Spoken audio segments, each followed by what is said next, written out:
तुम किसी का घर जला देने से पहले सोचना, आग जब भड़केगी तो अपना भी घर जल जाएगा। आवाज और तस्वीर की दुनिया के दोस्तों, सलामती हो आप पर। यह कहानी मुझे मेरी इंस्टाग्राम आईडी पर मौसूल हुई और मैं इसे मामूली सी तरमीम के बाद आप सबके साथ शेयर करने जा रहा हूं। इस कहानी में एक बहुत बड़ा पैगाम छुपा हुआ है। अगर समझ में आ जाए तो इसकी रोशनी में अपनी जिंदगी को आसान कर लीजिएगा। उजैर साहब, मेरा नाम हारून खान है और मेरा ताल्लुक पाकिस्तान के सूबा खैबर पख्तूनख्वा के एक गांव से है। मैं गुज़िश्ता कई साल से कनाडा में रहाइश पजीर हूं और यहां खुदा ने मुझे इज्जत, दौलत, शोहरत हर चीज से नवाज रखा है। मेरी उम्र इस वक्त 50 साल है। आज से 33 साल पहले जब मैं 17 साल का था, मैं अपना मुल्क छोड़कर यहां आ गया था। यहां आकर मैंने बहुत पैसा कमाया, लव मैरिज की जो आज तक कायम है। मेरी बीवी मेरी मोहब्बत भी है और मेरी दोस्त भी। शादी के 2 साल बाद खुदा ने हमें औलाद की नेमत से नवाजा और हमारे घर में एक चांद सा बेटा पैदा हुआ। हम बहुत खुश थे।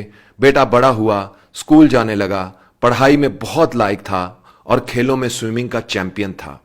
यहां बच्चों को अपना प्रोफेशन चुनने की पूरी आजादी है और वो अपनी मर्जी से जिस शोबे में जाना चाहें, कोई रोक टोक नहीं होती। मेरे बेटे ने सिर्फ 15 साल की उम्र में तैराकी के जूनियर मुकाबलों में गोल्ड मेडल हासिल किया। सच पूछें तो मैं नहीं चाहता था कि मेरा बेटा तैराक बने और पानी के करीब जाए, मगर मैं चाहते हुए भी कभी उसे रोक ना पाया।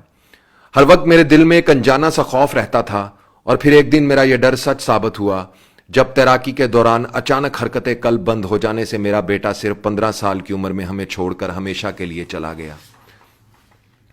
अकलौती औलाद की मौत का दुख क्या होता है यह मैं अल्फाज में बता नहीं सकता। वो बिल्कुल सेहतमंद था, उसकी अचानक मौत ने हम पर सख्ता तारी कर दिया। वो कहा करता था, पापा पानी मुझे अपनी तरफ खींचता है, मैं वर्ल्ड चैंपियन बनकर दिखाऊंगा। और फिर पानी ने वाकई उसे अपनी तरफ खींच लिया। यहां के डॉक्टर्स ने बताया उसका दिल अचानक बंद हो गया, मगर मैं जानता हूं ऐसा कुछ नहीं हुआ। मेरा बेटा हरकतें कल बंद होने से नहीं मरा, बल्कि उसकी मौत का जिम्मेदार मैं हूं। मैंने ये बात आज तक किसी को नहीं बताई। ये राज आज तक मेरे सीने में दफन रहा, मगर आज मैं चाहता हूं आपकी वसातत से मैं इस राज से पर्दा उठाऊं। आखिर कब तक इस बोझ को लेकर जिंदा रहूं? इसलिए आज मैं वो सच आपको बताता हूं जिसने मुझसे मेरा अकलौता बेटा छीन लिया। कनाडा आने से पहले मैं अपने गांव में रहता था। हमारा ज्वाइंट फैमिली सिस्टम था जिसमें मेरे वालिद और उनके 2 भाई, मेरे चचा और उनके बच्चे इकट्ठे एक ही बड़े से घर में रहते थे। गर्मियों के दिनों में हम अक्सर दरिया पर नहाने जाते थे, जो कि हमारे घर के बिल्कुल करीब ही था। हमारी फैमिली के बल्कि हमारे गांव के सभी अफराद बहुत अच्छे तैराक माने जाते थे। मैं और मेरे चचा का बेटा अक्सर एक दूसरे को पिछाड़ने की कोशिश करते। हम दोनों यूं तो बहुत अच्छे दोस्त थे, भाइयों की तरह रहते थे, मगर जब बात तैराकी की आती तो भरपूर मुकाबला करते थे। उस दिन भी हम दोनों में कुछ अजीब सी बहस हुई थी। फिर हम दरिया की तरफ चल पड़े। हमने एक मुश्किल ट्रैक का इंतखाब किया ताकि यह पता चल सके कि कौन ज्यादा बेहतर तैराक है। दरिया के ऊपर एक पुल पर पहुंचकर हमने देखा पानी का बहाव बहुत तेज था। यह देखकर मेरे कजन ने मुझे कहा, हम यहां से छलांग नहीं लगाएंगे, नीचे पानी बहुत तेज है। मगर मैंने उसका मजाक बनाना शुरू कर दिया। बस इतना ही दम था तुम में, डर गए ना? हम यहां से पहले भी छलांग लगाकर दरिया अबूर कर चुके थे, इसलिए मुझे लग रहा था कि हम यह आसानी के साथ कर लेंगे। मगर मेरा कजन यहां से कूदने के हक में नहीं था।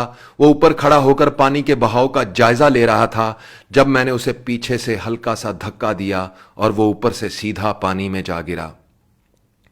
मैं उसे गिरते हुए देख रहा था और हंसकर मैंने जोर से कहा, अब तुम्हारा डर उतर जाएगा, तुम दूसरी तरफ जाओ, मैं भी आ रहा हूं। मगर मैंने देखा वो पानी में गिरने के बाद दोबारा नजर नहीं आया। मैं कुछ देर तक उसके वापस उभरने का इंतजार करता रहा, मगर जब वो नजर ना आया तो मैं फौरन नीचे उतरा। पानी का बहाव बहुत तेज था, उसका कहीं नामो निशान तक नहीं था। मैंने जल्दी से घर पर खबर की। मेरे वालिद, चचा और गांव के बहुत से लोग आ गए। मेरे कजन को ढूंढा मगर वो ना मिला। मैंने ये बात किसी को नहीं बताई कि उसे ऊपर से धक्का मैंने दिया था, मगर यह बात मेरे दिल पर एक बहुत बड़ा बोझ बन गई। 2 दिन बाद मेरे कजन की लाश मिली। उसके सर पर जख्म था। ऊपर से गिरते वक्त उसका सर पानी के नीचे एक पत्थर से टकराया और शायद यही उसकी मौत की वजह बन गई। हमारे घर में शोक की कैफियत थी। लोग अफसोस के लिए आ रहे थे, मगर मैं तो एक अजीब ही कैफियत में जा चुका था। काश मैं उसे धक्का ना देता, काश मैं उसकी बात मान लेता, काश हम दरिया पर ही ना जाते। ऐसे बहुत से काश थे जो हथौड़े की तरह मेरे सर पर वार कर रहे थे। यह एक ऐसा राज था जो मैंने अपने सीने में दबा लिया اور کسی سے اس کا ذکر تک نہ کیا۔ کسی کو کیا بتاتا کہ میں نے اپنے کزن کو دھکا دے کر گرایا تھا؟ سب مجھے قصوروار قرار دیتے، مجھے میرے کزن کا قاتل سمجھا جاتا، اسی لیے میں چپ رہا۔ میں نے اپنے کزن کا آخری دیدار تک نہیں کیا، مجھے ڈر تھا مجھے دیکھ کر وہ اٹھ جائے گا اور سب کو بتا دے گا کہ میں نے اسے دھکا دے کر گرایا تھا، میں اس کا سامنا نہیں کر سکتا تھا۔ گھر میں کچھ دن بعد حالات نارمل ہونے لگے، مگر میرے دل کے حالات بگڑ چکے تھے۔ اپنے چچا کو دیکھتا تو مجھے اپنا آپ چوروں کی طرح لگتا، میں ہی تو اصل ذمہ دار تھا۔ میں خاموش رہنے لگا۔ گھر میں سب سمجھتے تھے کہ چونکہ میرا اپنے کزن سے بہت پیار تھا، اس لیے میں اس کی موت کا گہرا اثر لے چکا ہوں۔ بہرحال اس واقعے کے 2 سال بعد میرے ماموں جو کینیڈا سے آئے تھے، میرے والد کے کہنے پر مجھے اپنے ساتھ کینیڈا لے آئے۔ یہاں آ کر کچھ عرصہ بعد نارمل ہوتا چلا گیا اور زندگی کی تیز رفتاری میں کھو کر میں اس واقعے کو بھول گیا۔ میرا یہ خوف دوبارہ بیدار اس وقت ہوا جب میرے بیٹے نے تیراکی میں دلچسپی لینا شروع کی۔ میں نے اسے مختلف طریقوں سے روکنا چاہا، مگر وہ کہتا تھا، پاپا پانی مجھے اپنی طرف کھینچتا ہے۔ میں اسے روک نہ پایا، اور آج میرا پرانا زخم پہلے سے کئی گنا شدت کے ساتھ دوبارہ ہرا ہو چکا ہے۔ جب سے بیٹا گیا ہے میں سو نہیں پایا۔ لوگوں کو لگتا ہے شاید بیٹے کی اچانک موت کا صدمہ ہے، مگر کوئی نہیں جانتا کہ میں خود کو اپنے بیٹے کا قاتل سمجھتا ہوں۔ اگر اس دن میں اپنے کزن کو دھکا دے کر نہ گراتا تو آج میرا بیٹا بھی پانی میں ڈوب کر نہ مرتا۔ عزیر صاحب، یہ زندگی واقعی مکافات عمل ہے۔ ہم وہی کاشت کرتے ہیں جو بیج ہم بوتے ہیں، وہی لوٹ کر ہمارے ساتھ ہوتا ہے جو ہم کسی کے ساتھ کرتے ہیں۔ جلد یا دیر سے مگر اسی دنیا میں ہمیں اپنی کرنی کا حساب دینا پڑتا ہے۔ نہ کسی کے ساتھ کی گئی نیکی ضائع ہوتی ہے اور نہ ہی برائی۔ ایک وقت آتا ہے جب ہمارا عمل لوٹ کر ہمارے سامنے آ کھڑا ہوتا ہے، اور جب وہ دن آتا ہے اس دن ہم کچھ نہیں کر سکتے۔ اوپر والے کی انصاف کی چکی دیر سے چلتی ہے مگر بہت باریک پیستی ہے۔ میرے پرانے کاش پھر سے نئے ہو چکے ہیں۔ کاش میں اس دن اپنے کزن کو تیز پانی کے بہاؤ میں دھکا نہ دیتا۔ کاش کاش کاش میں آج اپنی ساری دولت دے کر بھی اس کاش سے پیچھا چھڑا سکتا۔ عزیر صاحب، آج میں آپ کی وساطت سے اپنے دل کا کچھ بوجھ ہلکا کر رہا ہوں۔ میری سب سے اپیل ہے کہ خدا سے میری رہائی کے لیے دعا کریں۔ میں بہت تکلیف میں رہتا ہوں، ہر نماز کے بعد رو رو کر دعا کرتا ہوں، مگر میرے دل کو سکون نہیں ملتا۔ سکون کیسے ملے؟ کیا کبھی قاتل کو بھی سکون ملا ہے؟ عزیر صاحب، آپ سچ کہتے ہیں، کسی کا گھر اجاڑ کر جو اپنا گھر بساتے ہیں، ایک دن آتا ہے وہ خود بھی اجڑ جاتے ہیں۔ آپ بھی میرے لیے دعا کرنا، شاید آپ کی آواز میں دعا سن کر خدا مجھے رہائی دے دے۔ ہارون خان، کینیڈا۔ آواز اور تصویر کی دنیا کے دوستو، بے شک یہ دنیا مکافات عمل ہے۔ انسان کا کیا ہوا عمل لوٹ کر واپس اس کے سامنے ضرور آتا ہے۔ کسی سے زندہ رہنے کا حق چھینو گے تو زندہ تم خود بھی نہ رہ پاؤ گے، جیتے جی مر جاؤ گے۔ کسی کی عزت پر حملہ کرو گے تو تمہاری عزت بھی محفوظ نہ رہے گی۔ کسی کے خلاف گندی زبان استعمال کرو گے، گالی دو گے تو تمہارے خلاف بھی گندی زبان استعمال ہوگی، تم بھی گالی کھاؤ گے۔ دوسروں کے گھروں میں آگ کے گولے پھینکو گے تو ایک دن تمہارا گھر بھی جل جائے گا۔